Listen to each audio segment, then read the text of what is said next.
This is when, it's like the old joke about Trump. This is when Stanley Kubrick finally became a director. It's like on his came to his own, and I'm like done. I'm out. I don't This is when Stanley Kubrick became president. Yeah, but no, you see all the flourishes you see in every other film. You can see a little bit of Lolita and Strangelove in 2001 in this film. Things are starting to get centered. Yeah, there's symmetry to get shot up the floor up big time. Yeah. A lot of dollies, just dollying tracking shots, tracking's in and out. It's like, tracking shots. Kirk Douglas said, come on. I know, crazy, right? But this is I think this was my favorite shot. Is that one? Is Jack Palance in the background there? Is he just like, oh, they're executing people? That's the best fucking shot right there. Oh my god! It's hard to say, man, because there are so many goddamn beautiful shots in this movie. It was also weirdly enough, he did this whole thing in Munich. So it was Kubrick and American actors and a German production company. I'll tell you what, these guys are so American, most of them, except for the generals, that it's really hard, even though they keep saying French Army, French Army. There are zero French people in this movie. Yeah. Zero. Yeah. They wouldn't like it. I think it was banned, as a matter of fact. It was banned in France. It was banned in Belgium. It was banned in Switzerland. It was banned in Germany because they were just like, we don't want to piss off the French. Right. But I'm just saying, Tim Carey, who is like the New Yorkest of New York guys you would ever cast in a movie, it's really hard to remember this is supposed to be the French army. I'm just saying. Yeah, I'm surprised when the fire was incoming, he wasn't like, I'm walking here. Yeah. Right? I think what's weird about that is it's a neat effect because there's no barrier. These people are making funny accents. It makes it really direct. It's universal. Yeah. It feels universal to Americans at least. These guys, they're all from different. Well, one of the themes of this film, is the unspoken divisions between the infantry, the NCOs, the officers, and the generals. And it's like they all, we know them in broad strokes, but man, it is like highlighted in this film. They have different values, and you see them all about how they're treated and how they treat each other. It's like an informal war between all the ranks going on. And this movie is filled with terrible people, but they're all despicable in different ways. Yeah. And so it's hard to know which one to hate the most. Well, it's the generals, because they're the ones who just keep sending, keep sending the men into the meat grinder. What's his name? Matthew. They just keep sending the people out into the meat grinder for no reason. So General Brillard, and then when they wouldn't run into a hail of bullets and mortar fire, he just ordered them to fire at their own troops. Yeah. That one behind you is General Moreau, right? Or is that the guy? He's the guy in charge. That's George McCready. That's Gerald Brillard and General Moreau. The movie, like right off the bat, like you're not sure if this guy's a good guy or a bad guy. He might be a good guy, but then as soon as he gets the idea that he can do this, if he takes Anthill, he'll get a promotion. But first, it might be done, he says. Once he finds out he can get a promotion. Immediately, he's like, "No, we can't do that." Yeah. And then the other general's like, "What if you get a promotion?" And he's like, "Oh, what if I get a promotion?" Also, the thing about the general, the top general, I think that's Brillard, the corps commander. He comes off as a reasonable person in the first half of the film. Yeah, like, we all have a job. You only find out how terrible he is later. Later on, you find out at the end of the film, you find out what a degenerate is. And Dax shows up and is talking to him. Yeah. And it's like, nah, fuck you. And he's like, no, he tried to shell his own soldiers. And then he's like, what? And closes the door again. And he runs it all down. And he's like, well, actually, I still have to get back to the party. Bye. Yeah. But nonetheless, that was pretty awesome, though. In terms I read the Roger Ebert write-up today, and he pointed out that this is the point in a lousier movie where they would save the day with this piece of information that would change everything and save those three men. But no, we're going to kill those three men and go after the guy who fired on his own troops, or the potential. Right, we're going to do both. That's our grasp of justice in this film. That's our grasp of like real justice. And it's off camera. It happens after the film's over, which sucks. It's like this guy he's going to be a court of inquiry about him firing his own people. Yeah, but what's going to happen is he's going to get to retire and then they'll just bring in somebody like Dax to replace him. Yep. Because at this point in time, 1916 in the French army, everything is fucked. Right. Like, it is completely and totally fucked. They're Like, holding on by their feel fingernails. good about how we're prosecuting the war. We feel proud of how we're prosecuting this war. Exactly. And how about that last scene when Kirk Douglas's character Dax finally loses it in front of the main general Brulard? I'll apologize to you for this. I'll apologize to you for that. What I will not apologize to you for is speaking my fucking mind. Yeah, like, pretty much. Exactly. Right. And Brulard is like, he says, there's this great line. He says, you're an idealist, and I pity you the way I pity a village idiot. Yeah. Mm-hmm. You know, so John, you watched this before we started taping the show, and if I remember, you were underwhelmed at the time. Hi, Cat. Was I? Yeah. Hi, Cat. Right here. Yeah, you said you were underwhelmed at the time. Huh. Like, Okay. and I was wondering, like, so I hadn't seen this since Laserdisc. wow. Yeah, it's been a while. I've never seen this before. This is my first time. Way more than the first time. Yeah. But I still feel like this is going to come out mush mouth, but this movie is at its worst when it's trying to be about something bigger than it is. Mm-hmm. I think that this is like a lot of Kubrick movies that don't feel like they're trying as hard to like have an overarching message. Yeah. Like it just sort of comes like you know, probably the easiest thing to compare this to would be something like Full Metal Jacket. I don't know what that movie's about. I just know that I love it.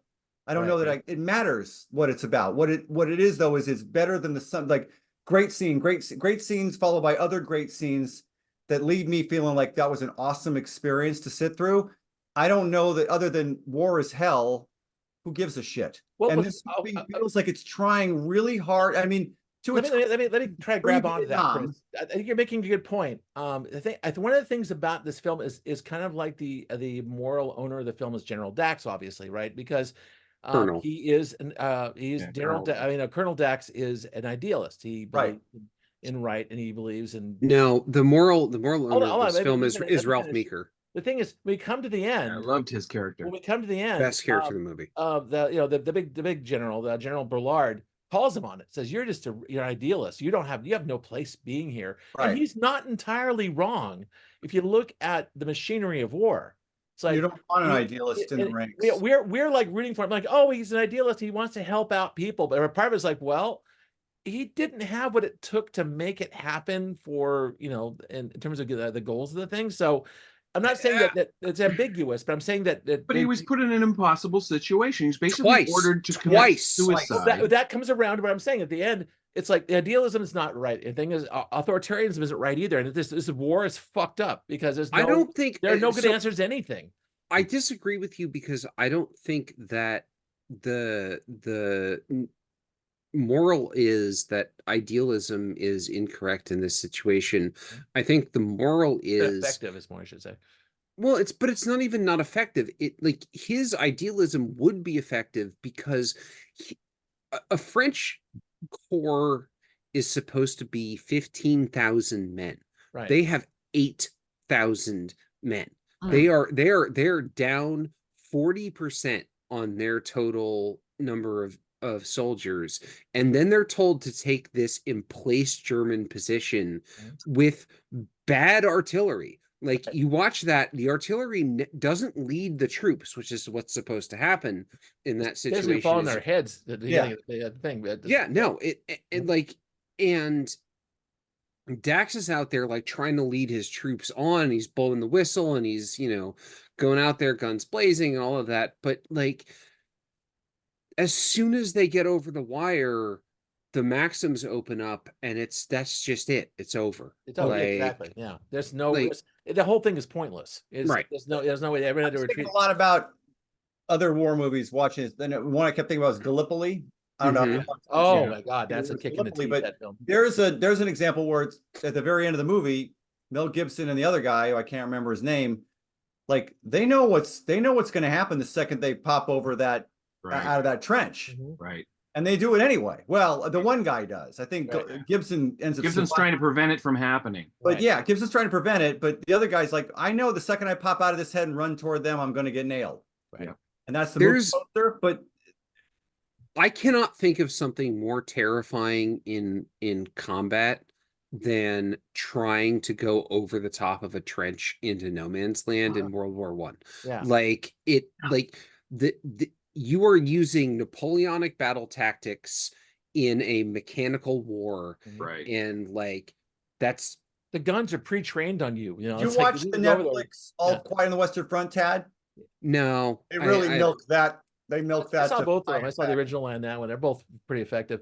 Yeah. But here's the thing that this is one of the reasons I picked it. This, 1917 also. Talking about the middle of the film when they actually almost randomly pick 3 people to execute for this failure, right? They do. One of them is randomly random. Picked. I know. That's one of them is picked because he was the guy who realized that his lieutenant was a fuck up. Well, Corporal Paris, that's Ralph Meeker. That's the one. Yes. Yeah. Right. The other one is like they use a social undesirable. Yeah. And it's like, who is the most annoying person in this movie? He is annoying. I'm sorry. He is just, I'm just like, kill him. Fuck him. Like the guy annoys the shit out of me through the entire movie. Well, he's annoyed you 2 weeks in a row too. Ted. Yes, exactly. Ralph Meeker, on the other hand, Ralph Meeker's wonderful. Yeah, the scene with him. This guy is fucking wonderful. Yeah, he's really good. Mm-hmm. Well, he's wonderful as a prop.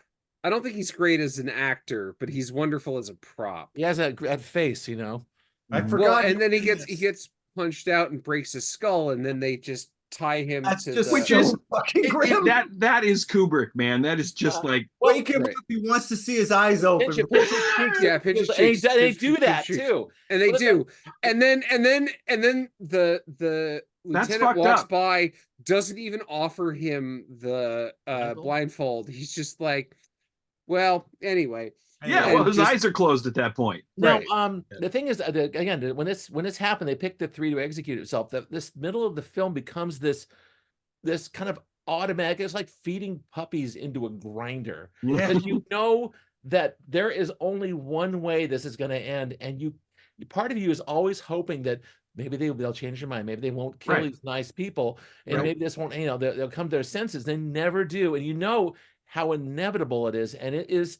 The whole I never thought they weren't going to kill them. The thing is, okay. Well, the thing is, by the time we get to General Moreau sets up the fact that they're never going to let this go. But I mean, just the tone of what has happened up to that point, you know how cynical this movie is. Yeah, but as a filmmaker, as a film viewer, you're like, come on, there's got to be some little hope here.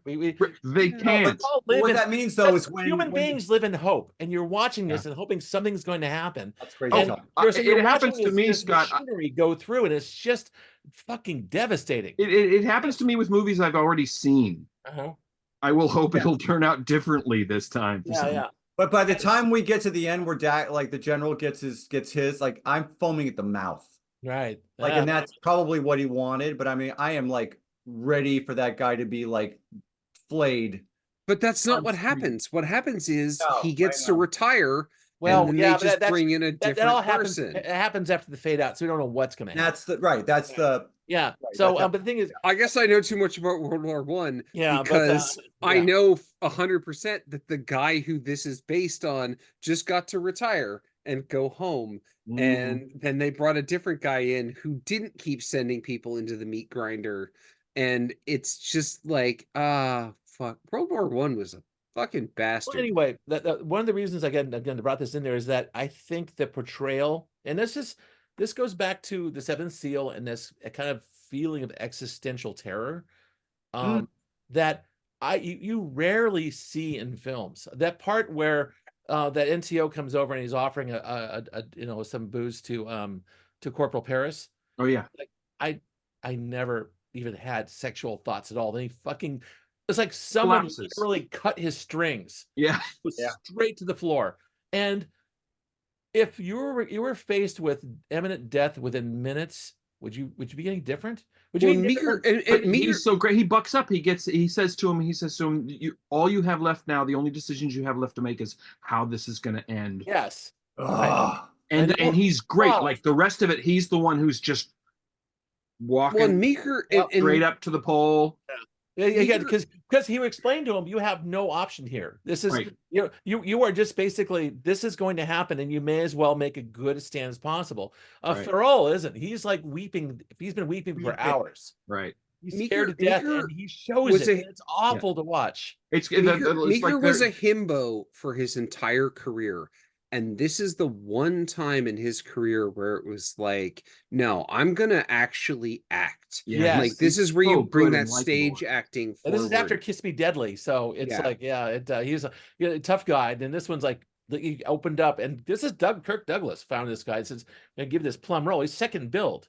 And just did an amazing job. Yeah, he's really likable. The scene where he's standing in front of the court martial and he's got that giant fucking cut on his head. Yeah. And he's like, I couldn't go over the top because the major got shot dead and fell on me and knocked me out. And the person who's in charge of the court martial is like, well, how do we know you didn't do that to yourself?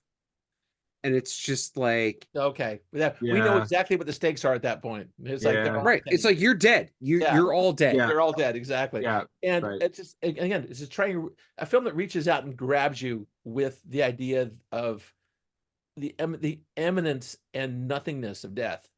This film does it very well. I mean, on top of the fact, I mean, like, we all watching the Steadicam through the trench. Again, whatever that was. Pre-steady cam. Like, I guess it hadn't been invented yet, but probably it's this gigantic crane they made in Germany that looks like it had to be a crane. I was looking on the ground trying to see. Well, there's no dolly tracks, so they probably built this gigantic thing. And this is where I can't get my head around. This was started probably less than a year after the movie we watched last week. Oh yeah, and these movies could not be like this. Could the level of evolution from The Killing to this? Yeah. I mean, holy shit. And Tad, you put in the chat, like, well, he's obviously, he's got A-list actors. He's got way more money. No, it's not just that. There were 9 ways to take A-list actors and more money and shit the bed. And Kirk Douglas wanted him because he saw The Killing. Right. And I don't know that he saw something that even we didn't see. That's the guy I know that's going to make this movie. Yeah, right. And he was right. He was absolutely right. Kubrick has a whole quote about making crime films and making war films, and about how they're about how in normal society we would sort of forgive this kind of stuff, but it doesn't get forgiven in these situations. Right. And like, that's what this movie's about. Like, it's about like, oh, we can't ever forgive these trespasses, which you normally would to another normal person in normal society. Yeah, right? A good point. It's like a burning building. I didn't run into the burning building to save the people. Right. Nobody's going to condemn you for that because it's completely understandable. Yeah, that's a good point. So yeah, but I think this movie is for me like a 99% in that, like, all the scenes by themselves are slam dunks. It's just by the time I get to the end, I go, well, what does this movie think it's about? And that's where it's like I felt like maybe they were reaching a little bit to try to, like, we're gonna shoot into this theme, whereas I think he learned later, no, like, this go through the Kubrick oeuvre. I think every Kubrick movie is. I think every Kubrick movie is a horror movie. Yeah, and maybe maybe it's Kirk Douglas trying to establish kind of a larger moral order for the thing. Maybe. Who knows? What do you think? I like that, Ted. Every Kubrick movie is a horror movie. Yeah, you're not wrong. You are not wrong. That's like this is. I mean, including Spartacus, really. Yes, every Kubrick movie is a horror movie, and I think he gets better at it at a certain point, and he kind of peaks and then comes back down the other side. Right. And I think the point where he peaks is probably The Shining. Well, when they gave him an actual horror movie to do, right? Yeah, exactly. I will disagree. No, with Chris Barry Lyndon's a different kind of horror movie. It's a horror movie if you like movies. He follows Barry Lyndon with an actual horror movie, and it's an intellectual exercise more than it is a horror movie. Now, I love it, but it's not scary. There's still horror movies. It's not scary. It's all a good point. Let me roll back to the end of the film, and this is a question I had for you guys. the bit where the German singer Christian Kubrick, Oh, the ending. Fuck, we haven't even talked about his wife. Oh, the woman he left his wife for. Yeah, Right. he left his the woman wife who for. would become his wife. It would become his wife. It was actually singing the thing, and the thing is, these hardcore French soldiers are like mocking her, and then they end up all getting. Then they're not. Tearing eyes. One after another, the shots of the guys with the 1,000-yard stares. Oh man, that's and then it cuts back to her. It cuts so back much to good her acting, just sobbing. There's so much good acting in that one scene from a whole cast of characters we've never seen before. Wordless too. It's just amazing. It's amazing. Amazing. Like, and it's also, I mean, the quality of the restoration on this thing was like, you know. Oh my God, it looks terrific. Criterion restorations. Like, talk about that in a minute. I mean, really in that scene, you can see every pore on those guys' faces, and it was almost I don't know, like, good. You can see the fake mustaches really well in some of the scenes. Well, there's a couple of those. Did he make them do 1,000 takes? Yeah. I wasn't sure if Kubrick was going up to the 1,000 take thing at this point, because there are multiple points in this movie where he did 60 or 70 takes. Oh, really? That is yes. messed up. Oh man, that is so messed up. The scene where they're having their last meal and they bring the duck in. Yeah, they did that like 70 times. And they had to make a new roast duck. Wow. I was going to say, how many roast ducks did they go through? That's probably why they looked so haggard at the end of that scene, because they're yeah, I mean, all the scenes in the whatever that basement garrison thing that they had those guys in. I mean, it's an amazing little set. The lighting is with all the big heavy timbers and everything like that. And right here behind me. Yeah, those big old giant timbers. Yeah, it's such a cool set. But yeah, when he throws that piece of duck down because he thinks it might have drugs in it. Well, he spits out too. Yeah, he spits it out too. Yeah, it's like knowing that there were 60 takes of that or whatever. It's like, holy crap. Can we talk about the ending again? Because I feel like we rushed through it and started talking about the cinematography. But that ending is, on one level, it's completely out of nowhere. It's like it has nothing to do with the rest of the movie. Yeah. It's kind of this grace note of where it's like at last you get to see people sort of transform within the scene from bestial to having this shared humanity. Yeah, but what's going to happen after that? That's it. It makes it worse.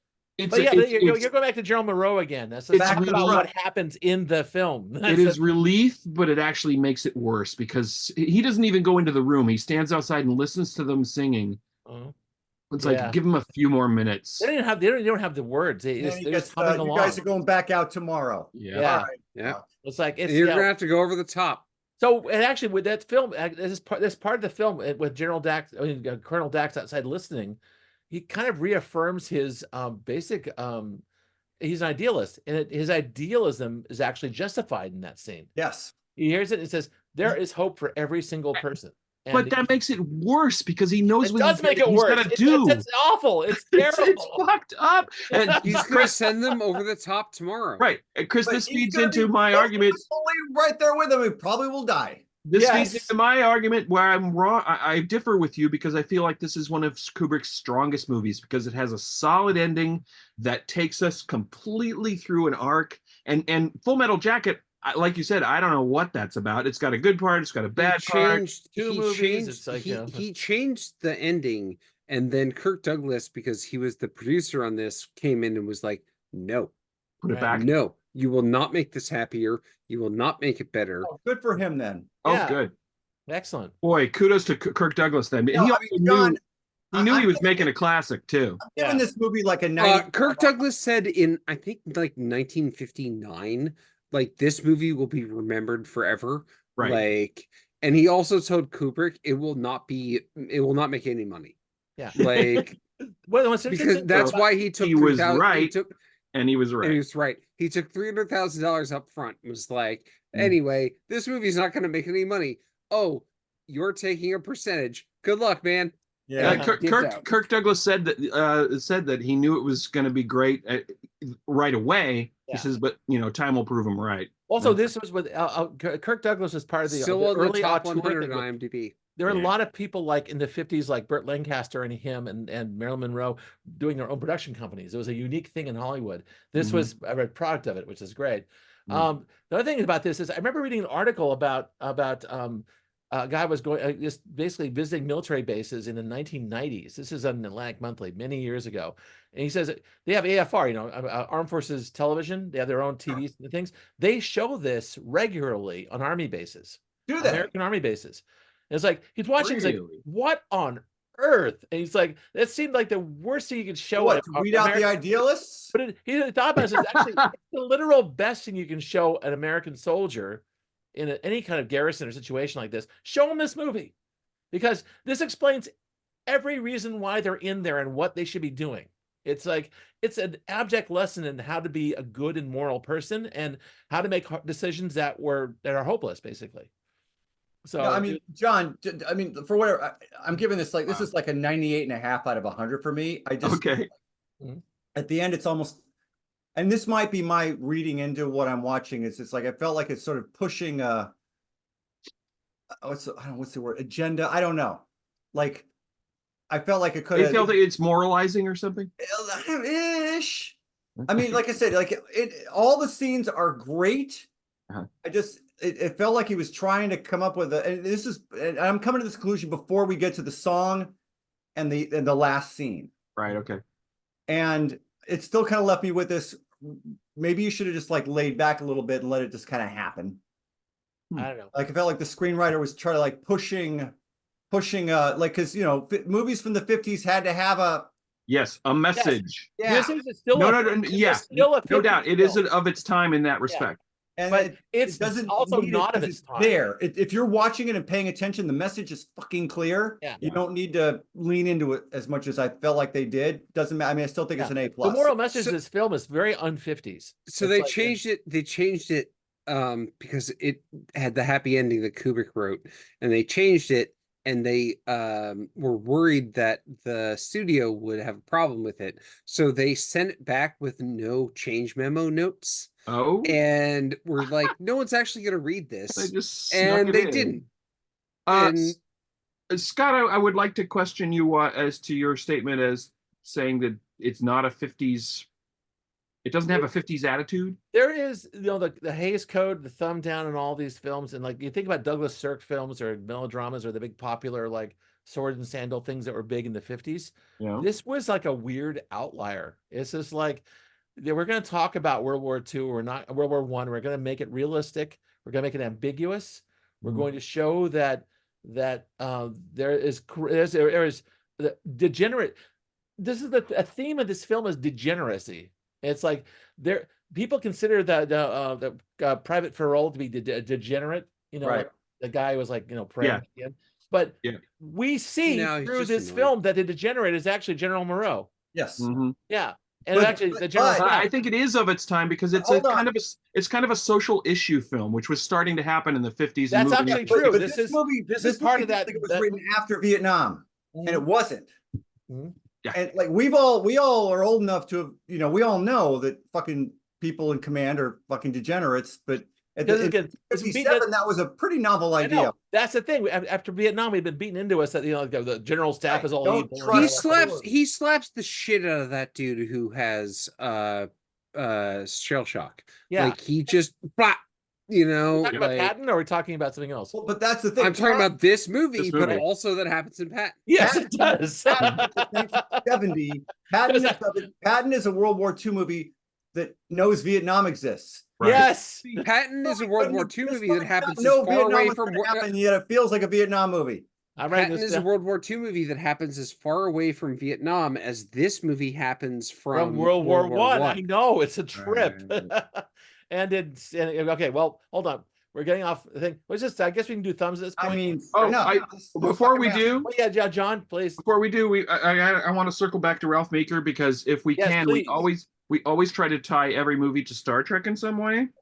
Oh God! And the only way I can do it is that Ralph Meeker's first wife was Salome Jens, who plays the female shapeshifter in Deep Space Nine. Oh wow! Who knew? Wait. What? Oh, from. Okay. Yeah. Okay. Yeah. Got it. Also, did anyone ever see Kiss Me Deadly? No, 1955. Oh, that's going on my list because that's Ralph Meeker doing the hard-boiled detective thing. We do have a Jim corner for this. Oh, right. Take right. it, Jim. Bring it. Paths both shining and dull. Both the movies we watched this week are about faith and knowledge, belief in the efficacy of war, and the ironic knowledge that war does not solve any of our problems. The Crusaders of the Great War veterans are usually not thought of in the context of the existential tropes of the meaninglessness of our lives and our wartime. A great film, 2 thumbs straight up. Okay. I didn't think that's where that was going, but Yeah, cool. neither do I. I was expecting a little more distance, but okay. Surprise ending. It's definitely thumbs time. Hell yeah. Fuck. Double thumbs up. Come on, Double man. thumbs. Oh, okay. Dad? What? Do you want my answer? No, we don't want your answer. You keep the. But nothing Nothing you said in the last 15 minutes has led me to believe you were I going to. know you're enthusiastic. Yeah, I wasn't all the way hearing up to the this. very I was end. hearing It's like- this. I wasn't hearing this. I was hearing this. It's like a Japanese film. It's great.